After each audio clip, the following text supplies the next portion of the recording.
Your competitors might be outranking you in search, but the good news is you can see virtually everything that they're doing and how well it's working, if you know how. In this video, I'm going to share with you a simple 5-step SEO competitive analysis process that you can use to crush your competitors into the ground and steal all of their traffic.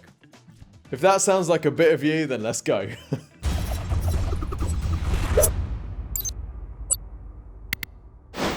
Many businesses find SEO traffic to be the most profitable traffic, or some of the most profitable traffic to their website. And this makes a lot of sense because if someone's searching for exactly what it is that you offer, then the likelihood is they have some commercial intent. We've used this process and variations of it to help businesses for all shapes and sizes around the world. We've worked with hundreds of businesses directly doing their SEO for them. We've had some ridiculous successes turning businesses from 5 figures to 8 figures in revenue. And we've helped grow client companies to help them get to exits in the tens of millions of pounds. So this process works. It's really simple. There are 5 steps. Step 1 in our 5-step process is to identify your target keywords. Now, people often ask, Tim, are keywords really still important in SEO?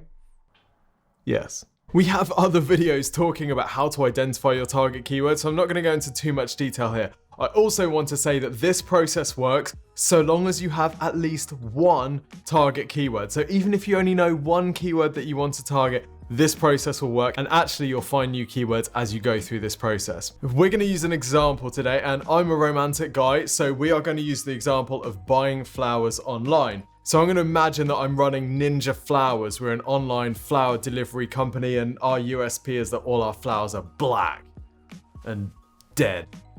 Or just black.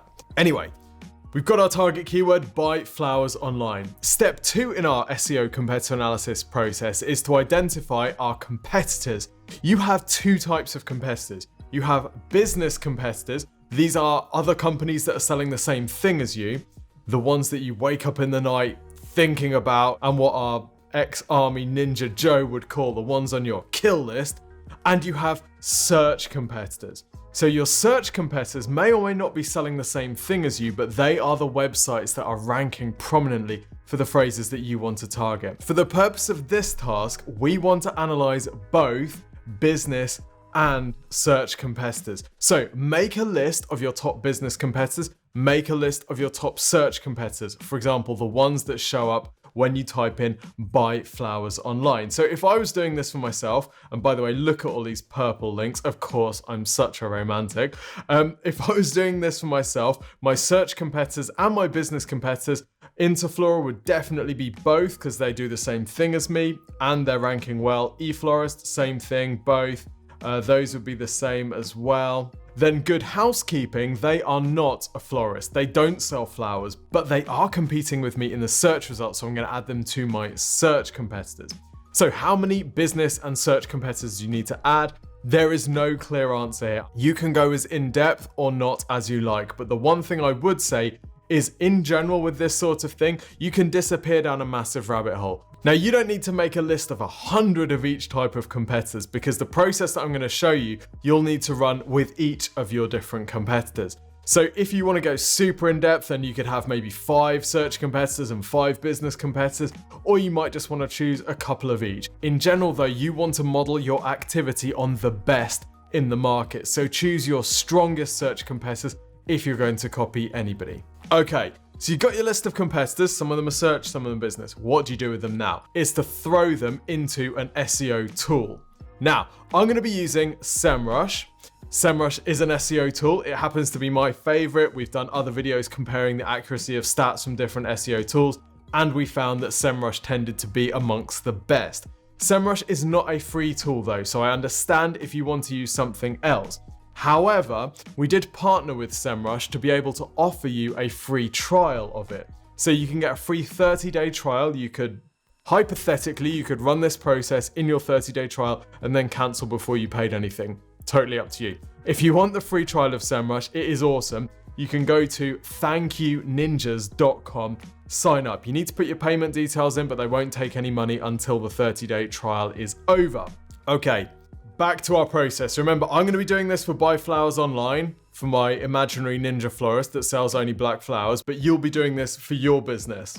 So today I'm going to be picking on this website here. I'm going to be analyzing this site as a competitor. So I'm going to go over to domain overview and I'm going to whack in their website. If you're new to SEO tools, this sort of thing can feel really overwhelming, but don't worry, it's really not that bad. A lot of this stuff we can safely ignore. The first thing that we want to do is we want to choose our location. So Ninja Flowers only delivers in the UK, so we're going to choose UK. You might look at this organic search traffic and think, wow, they're getting a lot of traffic. And yes, they probably are, but this number here is entirely estimated. Anytime you see a website estimating someone else's traffic, you have to take that with a pinch of salt because that is estimated traffic, not measured traffic, okay? Right, the first thing that we're gonna do is we're gonna get a broad picture of where this site is ranking, what sort of phrases it's ranking for, and which pages are ranking. So we're gonna go down here to organic research, and under top organic keywords, we're gonna click on view details. This is going to show us all the different phrases that this particular site is ranking for. We can also see the general shape of their visibility over the years. So we can see this is a fairly old site. It's been competing and it's been ranking fairly well for 7 years now. So this is an aged site. We would expect its SEO to be pretty in order if it's kept some good visibility around that time. We can see that they've been at it a while, so we're not going to beat this site overnight is the first thing I'm getting from this immediately. This table shows us all of the different keywords that they're ranking for. It shows us their position on Google. So 1 is obviously top of Google, top of page 1. 7 is 7th on page 1. Position 12 is position 2 on page 2. And so on. We can see the number of times these keywords are searched every month in this location. Now remember, this is an estimate, this is not exact. And really importantly, we can see the URL, the page that is ranking for that term. So what do we learn when we look at eFlorist here? First thing that we learn is that most of their traffic is branded, i.e. it's people searching for eFlorist. This shows that they have a good brand visibility. With almost 50,000 searches per month, estimated, they're picking up estimated 18% of their traffic for this term. But what else are they ranking for? They're ranking for flower delivery in position 7, but it's still bringing them in a decent amount of traffic. We can also see the page that is ranking for flower delivery. If that's a keyword that I want to rank Ninja Flowers for, I need to have a look at this page. So I'm going to open it in a new tab and we're going to have a look at it in a bit. I'm also going to have a look at some of the other keywords that they're ranking for. So Valentine's flowers, they're ranking position 1. That is a really, really competitive key term in this market. So I want to have a look at that page as well to understand exactly how they're doing that. Now, as I'm looking through these URLs, I'm also noticing the general shape of the sort of pages that are ranking. So most of these seem to be eflorist.co.uk / and then some sort of product category. So it's mostly their product category pages that are ranking. We can see that homepage ranking for a few different terms, and these tend to be the most general terms, but it's really these sub pages that are ranking most prominently. I'm not seeing a huge number of content pages ranking here, with the exception of this type of stuff where it looks like they've set up separate pages for phrases like July birth flower, September birth flower, August birth flower. These are potentially informational searches. People want to know what type of flower to buy a baby that's born in September or something. If you buy flowers for babies, I don't know. Please don't buy me any flowers for my baby. So let's have a look at the pages that are ranking for those in case that looks like a strategy that I might want to adopt. Finding this useful so far? You might love our channel. We share digital marketing videos every single week, showing you how to improve the visibility and sales that your website generates. Subscribe. All right, so we've had a general look at the phrases that they're ranking for. We've had a general look at the volume of those phrases and the pages that are ranking. What we're going to do next is analyze the content on these pages. This is step 4. So here we've got their homepage. The first thing that we're going to do is get an overall vibe for how much content they've got on this page and what sorts of phrases this page is targeting. We can see straight away they've got some target keywords here. Send flowers online, boom. That must be the main phrase that they're targeting. We can also see them using it in their page title up here. Send flowers online, same day flower delivery. That gives us an indication that these are 2 of their highest priority keywords. By the way, we're using flower delivery. This is one of the most competitive spaces ever. I hope that you are not doing your own competitor research for something as competitive as flower delivery. If you are, request a free website and marketing review from Exposure Ninja ASAP. Okay, the rest of this page, we can see that they've got best-selling products here, obviously designed to capture people's attention. And then we've got what we would safely categorize as SEO content at the bottom of the page. The only reason this stuff is here is for SEO. So we've got variation keywords here, and then we've got some reasonably poorly written copy which is designed to help them rank for these phrases. We've also got links through to some of their main category pages. Obviously, these sorts of internal links, they're also designed to boost the authority of those category pages. One day people won't be doing this, but at the moment everyone still is. I mean, let's be honest, as long as Google's still rewarding it, we're gonna keep doing it, folks. So I'm thinking for Ninja Flowers, I'm gonna need a decent amount of content if I'm gonna compete with a page like this. One of the things I might be thinking though is, how would I make this page 10 times better? Well, I might have a flower selector. I might have some sort of tool which is really engaging and fun and gets lots of people clicking through. This page feels quite static and a little bit passive.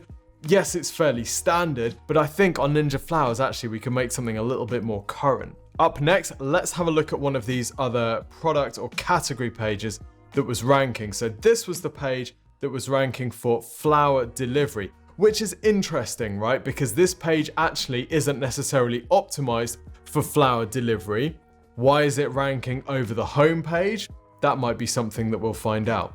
So flowers under £30 is the main heading here. We can see this is also the page title. They do have Flower Delivery UK in their page title, so that could be contributing to ranking as well. Then we've got some text at the top, noted. We've got lots and lots of products here. And then we've got some text at the bottom, noted. But on the whole, this page, I'm not seeing it as being massively relevant to flower delivery. Yes, people might be clicking it because it's flowers under £30. I know that on ninjaflowers.com, I might want a page targeting different price ranges because they might be the ones that people click on. But I think I could build a better optimized page for the term flower delivery, talking about how our flowers are delivered, how they're packaged, ready for delivery, how we take care of them, what happens if a delivery goes wrong, where we can deliver, the different locations that we can deliver to, and all of that type of stuff. I think we can make a better optimized page for that search term if we really tried. So, logged. And this is what you're doing when you're going through step 4 and you're analyzing the content that's ranking. You're thinking, what's good about this page? What can I copy? What can I adapt? What can I take and implement for my business? But you're also thinking, how would I take this to the next level? What are the holes? Where is it slightly weak? How can I exploit? How can I dig my finger into the saw? So brutal! Valentine's flowers, one of the most competitive terms in the world. Let's see how they're doing it. So we've got Valentine's here. Obviously, that's not going to be readable because it's an image. We've got this, which is going to be readable. Guaranteed delivery on Valentine's Day. We've got Valentine's Day flowers as their heading here. We've got some more stuff here. We've got a Valentine's gift guide. That might be interesting. See if it gives us another content angle to attack. Then we've got loads and loads and loads of flowers. Then have we got any content? Yes, we've got some SEO content at the bottom of this page. As long as Google's rewarding it, we're going to keep doing it. So how would I beat this page? I'm just going to go super heavy on content. I'm going to give people the Valentine's Day flower selection tool. I'm going to give, different ideas for Valentine's Day flowers. I'm going to have a seal to guarantee delivery. I'm going to have testimonials from people who've had their Valentine's Day flowers from Ninja Flowers, all that type of stuff. Let's head over to the Valentine's Day gift guide. This, they might be trying to rank for things like Valentine's Day gift guide. Obviously, what are they going to include in their Valentine's Day gift guide? Oh, roses. You're joking. But this is a bit weird because I don't really understand what this is here for. I can't click on any of these. Doesn't seem to be any call to action. Not really too sure what this is. But for Ninja Flowers, I'm adding a Valentine's Day gift guide and I'm going to make it really awesome, way better than this. Okay. Final type of page that we're going to have a look at is this one, which is the August birth flower. So this is a content thing designed to rank for an informational search term. As you're doing your competitor analysis, you might find that some of your competitors are targeting informational searches like this, where someone's searching for August birth flower may or may not be in the market to actually buy one. They're probably just looking for information. But this sort of content can be a great way of picking up links And in some cases, the searcher might have commercial intent. You might be able to convince them to buy something if the information is good enough and it's presented in a nice way. So the information here, pretty straightforward. We've got spelling mistakes in the first 2 words. We don't have links through to the product, so I can't buy these. So I might adopt this strategy. I might take this content, make it 100 times better, link through to the products on my site where people can actually buy these flowers, and I might just spank them into oblivion and beat them for these terms, because this is not very good. Okay, quick recap. From our target keywords, we identified our business and search competitors. We threw them into SEMrush to see what they're ranking for, how well they're ranking, and the pages that are ranking. We then had a look at the content on those pages, the different types of pages that they're ranking, how good those pages are, what we can learn positively from them, where we would improve those pages to make them better. Step 5 out of 5 is to have a look at the links that are pointing to our competitors' sites. This can give us loads of insight into the link building strategies that they're using, which we can then adapt for ourselves. Back in SEMrush, we're going to open backlink analytics. We're going to stick in our competitor sites and let's see what we've got. Remember, this is an old website, so we're going to expect a huge volume of links. We're going to get a real sense of what sort of promotion they've done to this site over the years. Now, straight away, we can see they've got 1.5 million links. If you're a brand new website competing with this, you're going to have to be really, really good, and you're going to need to have a lot of money. Okay, so the first thing is, if you're seeing competitors that are just huge volumes of links, loads of referring domains, you might want to consider targeting a niche inside the space rather than going for buy flowers online. Ninja Flowers might want to start off by going for black flowers or buy black flowers online instead, because that's going to be easier to rank for. I'm probably not going to be competing against megalodons like eflorist.co.uk. Anyway, we're going to have a look though. So first thing we're going to do is click on the referring domains. Now, one metric that all of these SEO tools have a variation of is this authority score. And I want to talk about this quickly. Back in the day, Google published a metric called PageRank. You could see this in a PageRank toolbar for every single website and every single page on every single website. And what PageRank was a score based on the number of links and the page rank of those websites that were linking to every single page on the internet. PageRank was part of their search visibility algorithm, so basically the higher the page rank, the easier it was to get a page ranked for a search term. Now, Google took away PageRank, or stopped showing us SEO's PageRank a long time ago. And that's where all of the SEO tools stepped in and created their own metrics. So Moz has domain authority, Majestic has its own score, Ahrefs has its own score, and SEMrush has authority score. Normally these scores go from 0 to 100, and they are designed to be a representation of how easy it is to get a particular page ranked based on the authority and the number of links coming to that page. Does that make sense? Basically, more authority equals good. Whilst we want to take all of these scores with a pinch of salt, they are useful, as we will see when we're looking through here. Now, the first thing that we're going to do is we can see that they've got a lot of links. Great. Once we've set aside the intimidation of 1.5 backlinks, we're going to scroll down the page, but we're going to scroll down and have a look at how many domains are referring to them from each authority score band. Basically, how good are the links that they're getting? Here we can see they've got 9 different websites linking to them that are in the 81 to 90 authority score, 34 from the 71 to 80, 60 from 61 to 70, and so on and so on. This is a fairly common split, these sorts of ratios.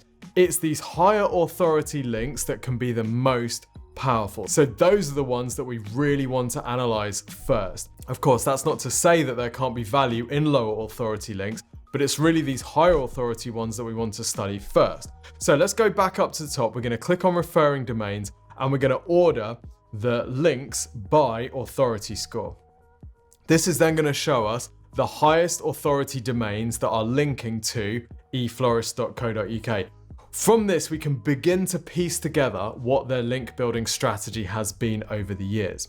Now, I'm not going to bother about Bing, because obviously that's going to be a link from search. I'm not going to bother about AWS either, TripAdvisor, also not going to worry too much. Let's have a look at Trade Doubler and see what sort of links they're getting from Trade Doubler. So we're going to open that and have a look at that in a minute. We're going to keep going. We're going to have a look at this one as well. They've got a lot of links from this. This looks to be, not sure. Let's have a look and see what that's all about. Let's keep going. We've got links from newspapers. So anytime we see links from, the Mirror, the Sun, the Express, that type of thing, that's usually an indication that some sort of journalist relationship exists. They've done some PR or whatever. So let's have a look at some of those as well. I'm going to have a look at a couple of different ones of those from the Mirror. Basically, we're looking for trends. We're looking for patterns here.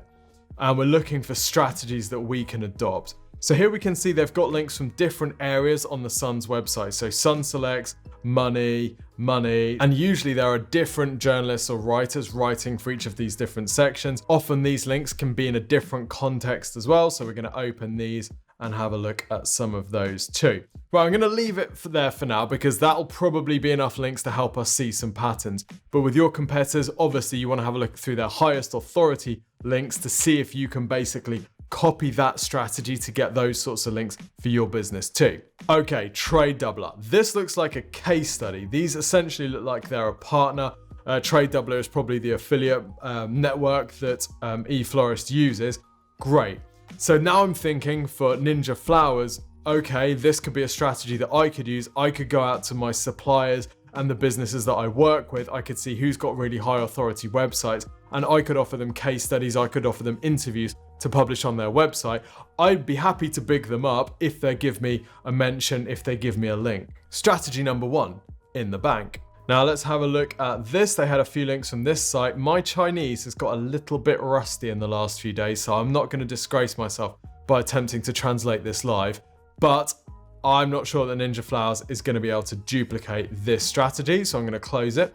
Let's have a look at this link from the Mirror. So first thing that we want to do is find the link to our website. So we can see the link here is actually referencing a study on another publication, and it's basically a publication that has scored the quality of our bouquets. So right now I'm thinking, okay, great. I want to be in that next Good Housekeeping magazine study. So I'll go back and find the person that put that together, say, hey, when do you publish this thing? How can I be involved? It's a long shot, but it's better than no shot. This doesn't necessarily look like a link that they would have contacted the Mirror or spoken to the Mirror to get. Potentially this is a real, natural, organic link on a really high authority site, which is great, but it's one of those things that you pick up once you're big, once you have visibility elsewhere. Let's have a look at this one. Again, this is a very old link. This is from way back in 2016 when I was like 5 or something. We're gonna have a look and see where the link is here. Okay, so this has clearly been a review. So what I might do, I probably wouldn't in this case because Amanda might no longer work with the Mirror, but what I would do is I would find her on Twitter, see if she's got an email address, drop her an email asking if she's going to be doing a Valentine's Day roundup. Now in this case, she did this one like 6 years ago, so probably not, but if it was more recent, I would definitely be doing that. The other thing I would be doing is following Amanda on Twitter and monitoring in case she uses hashtag journal request, hashtag PR request to reach out for opinions on the sorts of topics that she's writing about, knowing that she writes for the Mirror and knowing that she writes in my space. Strategies number 2 and 3, in the bank. Here we have a more recent one. This is Jennifer Barton, so I would do exactly that. I would have a look and see where Jennifer's hanging out online. Here she is. She's a writer for all sorts of publications. Great. I think she needs to be a connection for me for Ninja Flowers, so I'm going to follow her. I'm going to keep an eye on what sort of stuff she's posting. If she ever posts anything about flowers, I'm going to be in there and saying, hey, Jen, love your articles, been following you for ages, huge fan.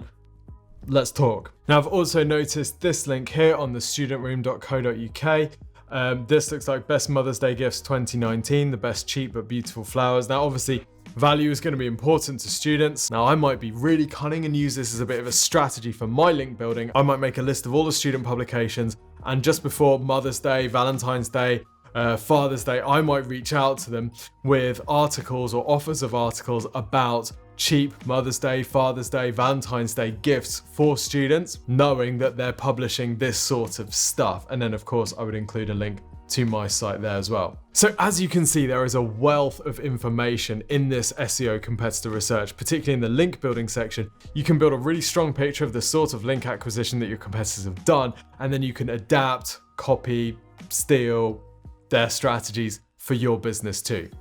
One final thing before I leave you. Now, we've looked at links to the entire site, but another way that you might want to look at this is if there's a particular page on their site which is doing really well. Let's say, for example, that this Valentine's Day gift guide for some reason was doing really well on their site. You could drop that in and you could check the exact URL. And then what that's going to do is show you the links pointing at that specific URL. If you've got a particular page on your site that you want to improve the ranking to, and it's for a competitive search term, you might want to drive links to that page specifically.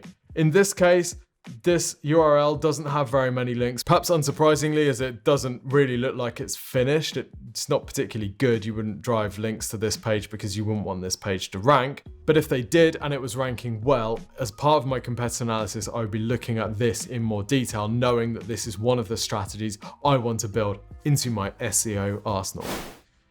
If you want some help with your digital marketing and you haven't requested your free website and marketing review from the team here at Exposure Ninja, what is going on? Go to exposureninja.com, click the big button. You'll get a form, well, it's more like a questionnaire than a form, which asks you a bit of information about your business and your growth targets. One of our team will then analyze your website, your digital marketing, and your competitors. They'll work out what the things are that you need to do to get to your growth goals through digital marketing, and they'll prioritize these into a plan for you. We'll record all of this analysis and all of the plan into a video which we send to you by email, usually within 2 to 3 working days. How much do we charge for this service? Nothing. It's completely free. So go to exposureninja.com/review to request your free website and digital marketing review today. So there you have it, a simple 5-step SEO competitor analysis process. Find your target keywords, identify your top competitors, throw them into a tool, see what they're ranking for, see how much traffic they're going to be getting approximately, see which sort of pages are ranking. Have a look at the content on those pages. What could you do to beat it? Where's it strong? Where's it weak? Finally, check their link building. Have a look for common threads. Have a look to see if you can identify what their strategy has been. If they have one, you might find that they don't have a link building strategy at all, in which case you can use some of the examples from this video and apply them to your business instead. Don't forget, you can get a free trial of SEMrush from thankyouninjas.com and get a free website and digital marketing review from the team here at Exposure Ninja at exposureninja.com. Until next time, see you soon.